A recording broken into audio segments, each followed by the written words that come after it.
Hi, എല്ലാവർക്കും ജ്യോതിസ് കറിവേലിലേക്ക് സ്വാഗതം. കുറേ ദിവസമായി നമ്മൾ തമ്മിൽ കണ്ടിട്ട് ഒരു 2 മാസത്തോളം ആയിട്ടുണ്ടാവും എന്ന് വിചാരിക്കുന്നു. ഞാനൊരു വീഡിയോ ഇട്ടിട്ട് ഞാനും പല തിരക്കുകളിൽ പെട്ടുപോയി. അങ്ങനെ ഓരോരോ കാരണങ്ങൾ കൊണ്ട് വീഡിയോ ഇടാൻ പറ്റിയില്ല. അപ്പോൾ ഇന്ന് ഞാനൊരു സവാള ചമ്മന്തി അരയ്ക്കാൻ പോവാണ്, ഉള്ളി ചമ്മന്തി. അപ്പോൾ അതിൻ്റെ വീഡിയോ നിങ്ങൾക്ക് കാണിച്ചു തരാം, പരിചയപ്പെടുത്തി തരാമെന്ന് വിചാരിച്ചു. അപ്പോൾ ആദ്യം തന്നെ അതിലേക്ക് വേണ്ട ഇൻഗ്രീഡിയൻസ് എന്തൊക്കെയാണെന്ന് നമുക്ക് നോക്കാം. അപ്പോൾ ഇത് 2 സവാള നീളത്തിൽ അരിഞ്ഞു വെച്ചതാണ്. പിന്നെ കുറച്ച് ഫ്രഷ് കരിവേപ്പിൻ്റെ ഇല, പിന്നെ ഒരു 5-6 വറ്റൽ മുളക്. ഇത് പിന്നെ നിങ്ങളുടെ എരി നിങ്ങൾക്ക് എത്ര വേണോ അതിനനുസരിച്ച് വറ്റൽ മുളക് എടുക്കാം. പിന്നെ കുറച്ച് ഉഴുന്നും പരിപ്പ്, പിന്നെ കുറച്ച് വെളുത്തുള്ളി ചതച്ച് വെച്ചത്, പിന്നെ ഇതിലേക്ക് ആവശ്യത്തിനുള്ള ഉപ്പ്, കായപ്പൊടി. ഇനി ഒരു സാധനം ഞാൻ അവസാനം ചേർക്കുന്നത്, അവസാനം വരെ വീഡിയോ കാണുമ്പോൾ നിങ്ങൾക്ക് മനസ്സിലാവും കേട്ടോ.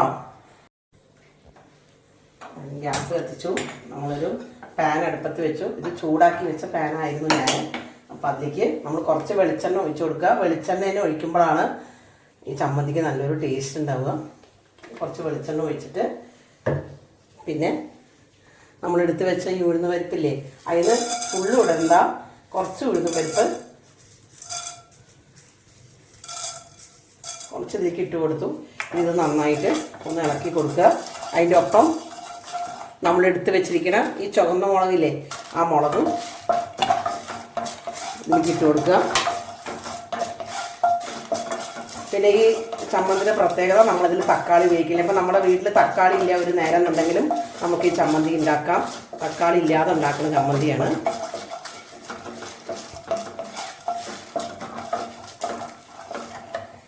പിന്നെ നമ്മളെടുത്ത് വെച്ച ഈ സവാള ഇട്ട് കൊടുക്കുക.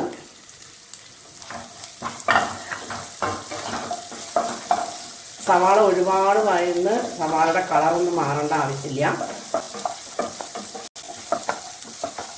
ഉഴുന്നിൻ്റെയൊക്കെ ഒന്ന് കളർ മാറണം കേട്ടോ. പിന്നെ നമ്മളെടുത്ത് വെച്ചിരിക്കണം ഈ വെളുത്തുള്ളി ഇടുക.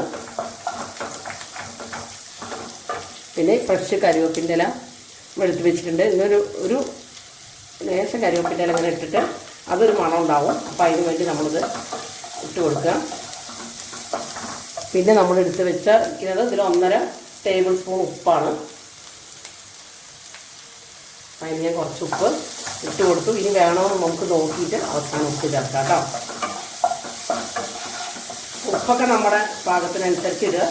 അതേപോലെ തന്നെ മുളക് നമുക്ക് എരി കൂടുതൽ വേണമെങ്കിൽ ഒരു മുളകും കൂടി ഇടാം. അതല്ല എരി കമ്മിയായിട്ട് മതിയെങ്കിൽ ഒരു മുളക് കമ്മിയാക്കാം. പിന്നെ ചമ്മന്തിക്ക് കുറച്ച് നല്ല കളർ വേണമെങ്കിൽ പിരിയ മുളക് ഇടാം. അതൊക്കെ നമ്മുടെ ഇഷ്ടത്തിനനുസരിച്ച് മാറ്റങ്ങൾ വരുത്താം. പിന്നെ അതുപോലെ തന്നെ വെളുത്തുള്ളി ഇഷ്ടമില്ലാത്ത ആൾക്കാരാണെങ്കിൽ അത് സ്കിപ്പ് ചെയ്യാത്ത, പക്ഷേ വെളുത്തുള്ളിയൊക്കെ വെളുത്തുള്ളി കരിവേപ്പിൻ്റെ ഇലയൊക്കെ ഇട്ട് ഇങ്ങനെ വറക്കുമ്പോഴാണ് ഇവിടെ നല്ലൊരു മണം വരുന്നത്. ഇനി ഒരു കഷ്ണം പുളി ഇടുക. പുളി എടുത്ത് വെച്ചിട്ട് ഞാൻ പുളി നിങ്ങൾക്ക് കാണിച്ചു തരാൻ മറന്നിരുന്നു.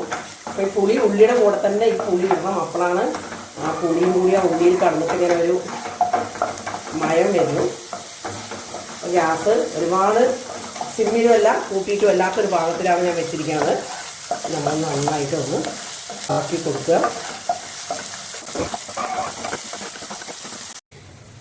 ഇതിലേക്ക് നമ്മൾ ഒരു പിഞ്ചളവിൽ കായപ്പൊടി ഇട്ട് കൊടുക്കുക. ഗ്യാസ് സിമ്മിലാണ് കേട്ടോ വെച്ചിട്ടുണ്ടായിരുന്നത്. കായപ്പൊടി ഇടുമ്പോൾ ഇനി നന്നായിട്ടൊന്ന് ഇളക്കി കൊടുക്കുക. അതിന് ശേഷം ഗ്യാസ് ഓഫ് ചെയ്യുക. ഗ്യാസ് ഓഫ് ചെയ്തതിന് ശേഷം നമുക്കിതൊന്ന് കുറച്ചും കൂടി കരിവേപ്പിൻ്റെ ഇല ഇടാം. ഈ സമയത്ത് നമുക്ക് മല്ലിയില കയ്യിലുണ്ടെങ്കിൽ നിങ്ങൾക്ക് മല്ലിയില ഇടാം. മല്ലിയില ഇട്ടിട്ട് അരയ്ക്കുമ്പോൾ നല്ല ടേസ്റ്റ് ആയിരിക്കും. എൻ്റെ കയ്യിൽ മല്ലിയില ഇല്ലാത്തതുകൊണ്ട് ഞാൻ കരിവേപ്പിൻ്റെ ഇല ഇടുന്നു മാത്രം. ഇത് നന്നായിട്ടൊന്ന് ഇളക്കിയിട്ട് ഇത് ഗ്യാസ് ഓഫ് ചെയ്തിട്ടാണ് നമ്മൾ ഇളക്കണത്. നന്നായി ഈ കരിവേപ്പിൻ്റെ ഇലയാണെങ്കിലും മല്ലിയിലയാണെങ്കിലും ഇതിലിട്ടിട്ട് നന്നായിട്ടൊന്ന് ഇളക്കി കൊടുക്കുക. ഇളക്കി കൊടുത്തിട്ട് ഇത് ചൂടാറിയതിന് ശേഷം അരയ്ക്കണം കാണിച്ചു തരാം. അരയ്ക്കുമ്പോൾ നമ്മളൊരു സാധനം കൂടി ഇതിലിടുന്നുണ്ട് കേട്ടോ. അപ്പോൾ നമ്മളെടുത്ത് വെച്ചിരിക്കുന്ന ഉള്ളി വഴറ്റി വെച്ചില്ലേ, സവാള വഴറ്റിയത് ചൂടാറി. ഇപ്പോൾ നമ്മളിതൊരു മിക്സിയുടെ ചെറിയ ജാറിലേക്ക് ഇട്ട് കൊടുക്കുകയാണ്.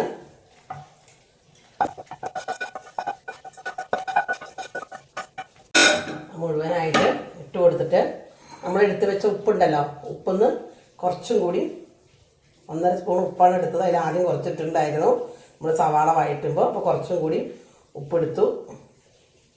കഷ്ടി പറഞ്ഞ ഒരു 3/4 സ്പൂണോളം ഉപ്പ് ഞാൻ എടുത്തിട്ടുണ്ടാവുക. ഇനി ഇതിന് ആദ്യം നമ്മൾ ഇതാ കണ്ടോ ഇതിലേക്ക് ഇട്ടു. ഇനിയിപ്പോൾ നമ്മളിത് മിക്സിയിൽ വെച്ചിട്ട് വെള്ളമൊന്നും ഒഴിക്കാതെ ഒന്ന് ചെറുതായിട്ട് അടിച്ച് എടുത്ത് കാണിച്ചു തരാം കേട്ടോ. അപ്പോൾ ഇത് ഇങ്ങനെ ഒരു പരുവത്തിലാണ് ഇരിക്കുന്നുണ്ടാവുക, കാണുന്നുണ്ടാവും വിചാരിക്കുന്നത്. ഇങ്ങനെ ഒരു പരുവത്തിലാണ് ഇതിരിക്കുന്നത്. ഇതാ. അപ്പോൾ ഇതിലേക്ക് ഇനി നമ്മൾ കുറച്ച് വെള്ളം ചേർക്കുക. ആദ്യം നമ്മൾ വെള്ളം ചേർക്കാതെയാണ് അത് അരച്ചത്. അപ്പോൾ ഇനി കുറച്ച് ഇതിലേക്ക് അരയ്ക്കാൻ വേണ്ട വെള്ളം ചേർത്ത് കൊടുത്തതിന് ശേഷം ഒരു സ്പെഷ്യൽ ഇൻഗ്രീഡിയൻസും കൂടി ചേർക്കുന്നുണ്ട് പറഞ്ഞേ, വേറൊന്നുമല്ല. ഇതാ ശർക്കരപ്പൊടിയാണ്. അത് കുറച്ച് ശർക്കരപ്പൊടി നമ്മളിതിൽ പുളി ഇട്ടിട്ടുണ്ട്, വറ്റൽമുളക് ഇട്ടിട്ടുണ്ട്. അപ്പോൾ കുറച്ച് ശർക്കരപ്പൊടിയും കൂടി ഇട്ട് കഴിഞ്ഞാൽ നല്ല ടേസ്റ്റ് ഉണ്ടാവും.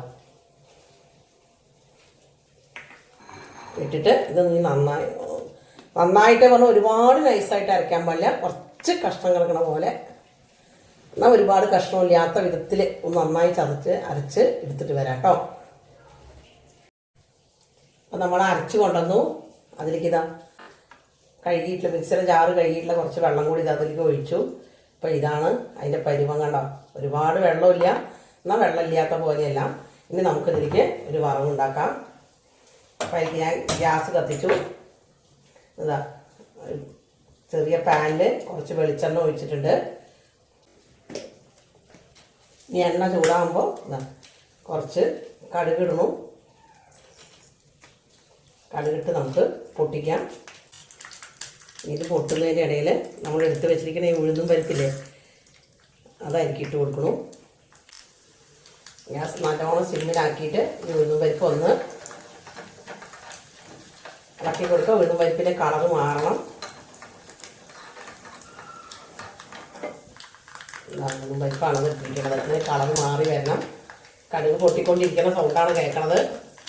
ഇനി നമ്മൾ ഈ കറിവേപ്പിൻ്റെ ഇല ആയിരിക്കും കൊടുക്കുക. കറിവേപ്പിൻ്റെ ഇല വെള്ളമുണ്ട്, അതാണ് പൊട്ടിപ്പൊടിക്കുന്നത്. ഇനി നമ്മളിതിൽ ചേർക്കാൻ പോണത് ചട്നിക്ക് ഒന്ന് കളർ കിട്ടാൻ വേണ്ടിയിട്ട് കുറച്ച് കാശ്മീരി മുളക് പൊടിയാണ്. നമ്മൾ തക്കാളിയൊന്നും ഇട്ടിട്ടില്ലല്ലോ, അപ്പോൾ ഒരു ചുവന്ന കളറൊന്നും ചട്നിക്ക് ഉണ്ടാവില്ല. അപ്പം അതിന് വേണ്ടി കുറച്ച് കാശ്മീരി മുളക് പൊടി ഇട്ടു. ഇനി അവസാനമായിട്ട് ഞാൻ ഒരു പിഞ്ച് കായപ്പൊടിയും കൂടി ഇടുന്നുണ്ട്. നമ്മൾ ഗ്യാസ് ഓഫ് ചെയ്തു. നന്നായിട്ട് ഇളക്കിയിട്ട് നമ്മളിത് എടുത്ത് വെച്ച ചട്നി ഇല്ലേ, ചട്നിക്ക് നമ്മളിത് ഒഴിച്ചു കൊടുക്കുക. വേണ്ട. അപ്പം ചട്നിയുടെ കളറൊക്കെ ഒന്നൊരു ചുവന്ന കളർ പോലെയൊക്കെ വന്നിട്ടുണ്ടാവും. ഈ ഉഴുന്നും പരിപ്പൊക്കെ ഇടുമ്പോൾ ഇത് കഴിക്കാൻ നല്ലൊരു ടേസ്റ്റ് ആയിരിക്കും. എന്നിട്ട് ഇത് താഴത്ത് നിങ്ങളുടെ മുകളിലേക്ക് നന്നായിട്ട് ചട്നി ഇളക്കി കൊടുക്കുക. അപ്പം ഇത്രയേ ഉള്ളൂ. നല്ല ടേസ്റ്റ് ആയിട്ടുള്ള ഒരു ഉള്ളി ചമ്മന്തിയാണത്. ഈ വീഡിയോ ഇഷ്ടപ്പെട്ടിട്ടുണ്ടെങ്കിൽ നിങ്ങളെല്ലാവരും ഷെയർ ചെയ്ത് കൊടുക്കുക. പിന്നെ ഞാൻ എപ്പോഴും പറയുന്നത് പോലെ സബ്സ്ക്രൈബ് ചെയ്യാത്തവരുണ്ടെങ്കിൽ സബ്സ്ക്രൈബ് ചെയ്യുക.